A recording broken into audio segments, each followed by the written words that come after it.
आदाब दोस्तों, मैं हूं एम ए वाजिद। आप देख रहे हैं पैगाम टीवी। आज की बात में आज हम बात करेंगे सिकंदराबाद में पेश आए भयानक आतिशज़दगी के वाकये की। बताया जाता है कि यहाँ पर एक गोदाम था जिसमें कई वर्कर्स काम करते थे। ताहम नामालूम वजूहात की बिना यहाँ अचानक आग भड़क उठी, जिसके बाद देखते ही देखते कसीब धुआं सबको नजर आने लगा और साथ ही साथ आग के शोले भड़कने लगे।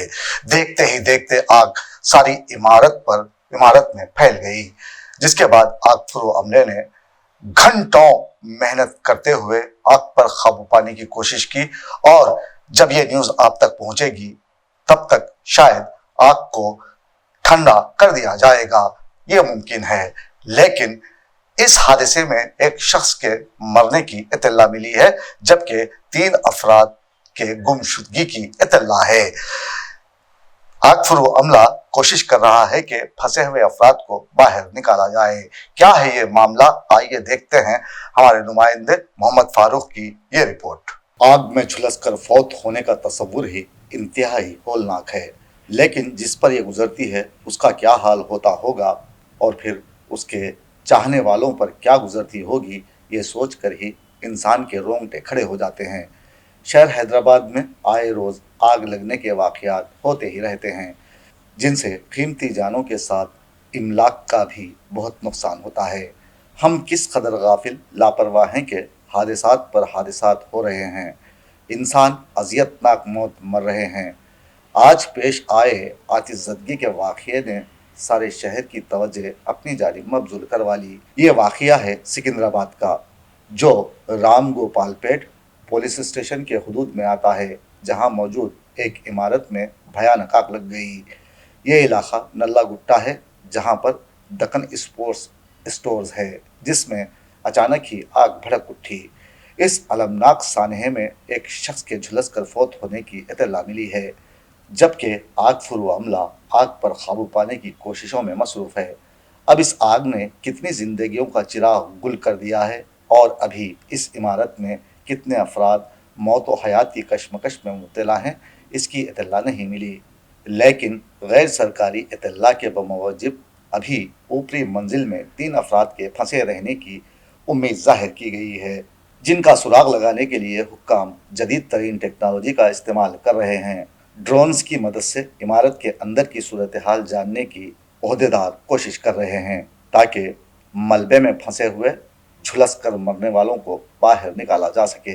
रामगोपालपेट पुलिस ने रिहायशी इमारत को तिजारती मकासद के लिए इस्तेमाल करने का मामला दर्ज करते हुए इस इमारत के मालिकान को नोटिस जारी करते हुए पूछताछ के लिए हाजिर होने का हुक्म दिया है। अब इमारत पूरी तरह जलकर खाकस्तर हो गई है। हुक्काम ने कहा है कि इंक्वायरी के इख्तिताम पर फैसला लिया जाएगा कि इस इमारत को ढह दिया जाए या फिर कोई दूसरी तजवीज़ निकल आती है, ये कहना क़ब्ल वक्त होगा। तब तक आसपास के इलाक़ों में किसी भी शख्स को जाने की इजाज़त नहीं होगी। अब यहाँ तवज्जो तलब यह है कि इस सानहे के असबाब पर गौर किया जाए कि ये गैर मामूली वाक़या क्यों कर पेश आया। यहाँ एक सवाल और भी है कि वो इदारे यहाँ क्या कर रहे हैं जो आग से बचाव और उससे मुताल्लिक़ा उमूर के ज़िम्मेदार हैं। यहाँ तमाम दफातर, होटल्स, तालीमी इदारों और ऊंची इमारतों में गाहे बगाहे आग लगने की सूरत में हंगामी सूरत हाल और बचाव की मशक़ें क्यों नहीं दोहराई जाती हैं। यहाँ की कई इमारतों में फायर अलार्म को नस्ब नहीं किया गया। अगर इन उमूर पर ध्यान दिया गया होता तो इंसानी जानें आग में जलकर राख न बनती। तबाही फैलाने वाली आग को लगने के बाद बुझाने के बजाय इससे बचाव ज़्यादा अहम है और कोशिश यही होती है कि ऐसी आग लगने ही ना पाए, क्योंकि जब एक बार आग लग जाती है तो फिर बचाव फौरी और सुरात से करना होता है और एक एक लम्हा बहुत अहम हो जाता है। आग लगने के इस वाक़ये पर रियासती वज़ीर तलसानी श्रीनिवास यादव ने कहा कि दरअसल ये इमारत गैर क़ानूनी तौर पर बनाई गई है, जिसकी वजह से ऐसे हादसे पेश आ रहे हैं। शहर में ऐसी इमारतों की तादाद तकरीबन 25,000 से ज़ायद है। अब यहाँ रियासती वज़ीर के इस बयान पर शहरी ताज्जुब का इजहार कर रहे हैं। आग लगने के फ़ौरन बाद ही ऐसी इमारतों की तादाद रियासती वज़ीर ने बता दी। لیکن ایسے حادثے کے تدارک پر کوئی بیان نہیں دیا۔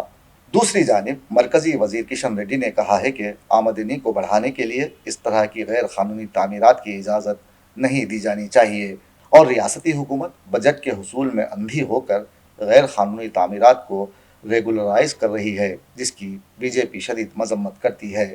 اب تک جتنی بھی عمارتیں آگ کی لپیٹ میں آئی ہیں وہ غیر قانونی طور پر تعمیر شدہ تھیں۔ اب آتے ہیں وجے نگر کی جانب، جہاں مدینہ مسجد کے قریب واقع ایک فلیٹ میں الیکٹرک بائک کی بیٹری میں دھماکہ ہوا جو اوور چارج ہو گئی تھی، جس کی وجہ سے فلیٹ نمبر 104 آگ کی زد میں آ گیا اور دیکھتے ہی دیکھتے آگ کے شعلے بھڑک اٹھے، ہر جانب کثیف دھواں پھیلتا گیا۔ متعلقہ کارپوریٹر قاسم کو جب اس کی اطلاع ملی تو وہ یہاں پہنچے۔ آگ فرو عملے کو طلب کرتے ہوئے آگ پر قابو پا لیا گیا اور یہاں پر کسی جانی نقصان کی کوئی اطلاع نہیں۔ تاہم آگ لگنے کے ان واقعات نے کئی تاریک پہلو کھول کر رکھ دیے ہیں۔ حیدرآبادیوں کی محرومیاں ان کے قدموں پر آ کر کھڑی ہو گئی ہیں۔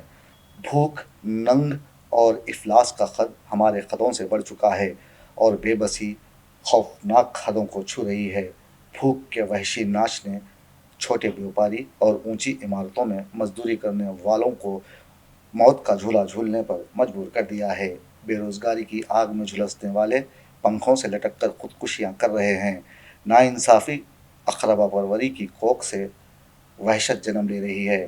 سوالات کے وحشی ناگ پھن اٹھائے پھنکار رہے ہیں۔ اب اس بھیانک آگ میں جل کر مرنے والے کوئی امیر نہیں بلکہ مزدور ہیں جو چند سو روپوں کی خاطر اپنی زندگی خطرے میں ڈالنے پر مجبور ہیں، جو ہمارے نظام کی فرسودگی کا نوحہ ہیں۔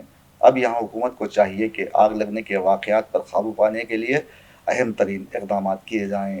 جو اندوہناک واقعہ سکندرآباد میں پیش آیا ہے اس کے بعد ہی صحیح حکمران آنے والے دنوں میں ایسے ممکنہ حادثات و واقعات کو روکنے کی کوشش کریں، ورنہ لوگ تو یہی کہیں گے کہ اوپر سب کچھ جل جائے گا کون مدد کو آئے گا، اوپر سب کچھ جل جائے گا کون مدد کو آئے گا، جس منزل پر آگ لگی ہے سب سے نیچے والی ہے